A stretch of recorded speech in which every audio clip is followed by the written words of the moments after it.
மார்வெல்ல இந்த அளவுக்கு மைன்யூட்டான டீட்டெயில்ஸா செஞ்சிருப்பாங்கன்றது நீங்க மைக்ரோஸ்கோப் போட்டு பார்த்தா தான் தெரியும். குறிப்பா சொல்லணும்னா நம்ம ஓஜி ஸ்பைடர்மேனா டோபி மெக்குவர் நடிச்சிருக்க ஸ்பைடர்மேன் இருக்குல்ல, ஸ்பைடர்மேன்ல இவரு தான் ரொம்ப ஸ்ட்ராங்கா இருந்திருப்பாரு. மத்த ஸ்பைடர்மேன்ல விட இவர்கிட்ட ஒரு முக்கியமான பவர் இருக்கு. எந்த ஒரு வெப் ஷூட்டரும் இல்லாம இவர் உடம்புக்குள்ள இருந்தே வெப்ஸ் வரும். இதுதான் எல்லாருக்குமே தெரியுமான்னு கேட்டீங்கன்னா அது இல்ல. டோபி மெக்குவர் சூட் பாத்தீங்கன்னா ரொம்ப டைட்டா இருந்திருக்கும். உடம்பு ஃபுல்லா டைட்டா தான் இருந்திருக்கும். அப்புறம் எப்படி அவர் கையில இருந்து வெப்ஸ் வந்திருக்கும்? ஃபர்ஸ்ட் படத்துல மேரி ஜேனை காப்பாத்தி வந்து அவர் ஒரு பில்டிங்ல உட்கார வச்சிருப்பாரு. அவர் கையை நல்லா உத்து பாத்தீங்கன்னா சின்னதா ஒரு ஓப்பனிங் இருந்திருக்கும். அது வழியா தான் வெப்ஸ் ஷூட் பண்ணிட்டு இருந்திருப்பாரு. இது வரைக்கும் அந்த 3 படத்துலயும் இதே மாதிரி தான் வெப்ஸ் ஷூட் பண்ணிட்டு இருப்பாரு. ஸ்பைடர்மேன் நோ வே ஹோம்ல நம்ம டாம் ஹாலண்ட் ஸ்பைடர்மேன் வந்து பாத்தீங்கன்னா ஆன்ட்மேனை கொண்டதுக்காக கிரீன் காப்லின் வந்து பழி வாங்க வந்திருப்பாரு. அவரோட கட்டுப்பாட்டுல இழந்து சரியான வெறியில வந்து கிரீன் காப்லின் கொல்ல பார்த்திருப்பாரு. ஆனா டோபி ஸ்பைடர்மேன் வந்து தடுத்திருப்பாரு. அது ஏன்னு பாத்தீங்கன்னா ஸ்பைடர்மேன் 1 படத்துல இதே மாதிரி கட்டுப்பாட்டை இழந்ததுனாலதான் அங்கிள் பென்னை கொண்டவங்களை தேடி பிடிச்சி கொள்ளுவாரு. அந்த டைம்ல அவர் சூப்பர் ஹீரோன்றதே மறந்துடுவாரு. அந்த கில்ட்டி ஃபீல் வந்து அவர் ஒவ்வொரு நாள் கொண்டுகிட்டே இருந்து அதே பிரச்சனை டாம் ஹாலண்ட் ஸ்பைடர்மேனுக்கு நடக்கூடாதுன்னு சொல்லிட்டு தடுத்திருப்பாரு. டாம் ஹாலண்ட் கிரீன் காப்லினை கொண்டிருந்தாருன்னா டைம் லைன்ல ஏகப்பட்ட பாதிப்பு ஏற்படும்.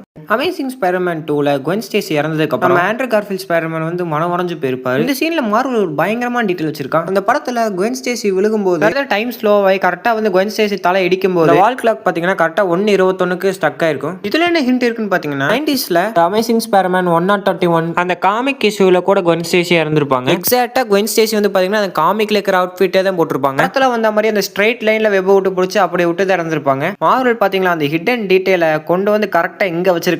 சப்ஸ்கிரைப் பண்ணிட்டு கருத்தை கமெண்ட்ல தெரிவிங்க.